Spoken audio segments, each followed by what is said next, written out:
Formal na ang inanunsyo ni retired General Carlito Galvez Jr. ang kanyang pagre-retiro bilang Presidential Advisor on Peace, Reconciliation and Unity o UPAPRO epektibo kahapon.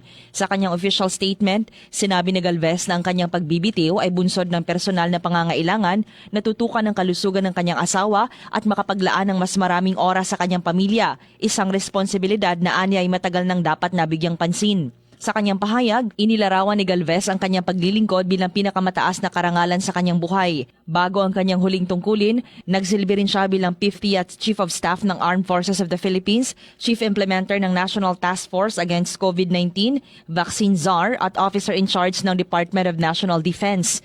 Nagpasalamat din siya kay Pangulong Marcos Jr. sa tiwala at pagkakataong makapaglingkod sa pamahalaan, kabilang ang pagpapalawig ng kanyang panunungkulan para maipagpatuloy ang programang pangkapayapaan. Kinilala rin ni Galvez ang ambag ng mga kasapi ng Armed Forces, gayon din ang mga local at international partners sa pagpapatupad ng Philippine Comprehensive Peace Process.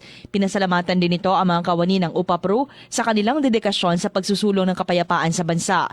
Sa kanyang pag-alis, nagpahayag si Galvez ng kumpiyansa sa magiging direksyon ng peace process sa ilalim ng kanyang kahalili na si Mel Sarmiento na aniya ay may malawak na karanasan sa pamahalaan at advokasya sa mabuting pamamahala. Iginiit ni Galvez na bagamat iiwan na niya ang kanyang opisyal na tungkulin, mananatili siyang handang maglingkod sa bayan sa anumang paraan. Drema Kitayan Bravo, NDBC, Bida Balita.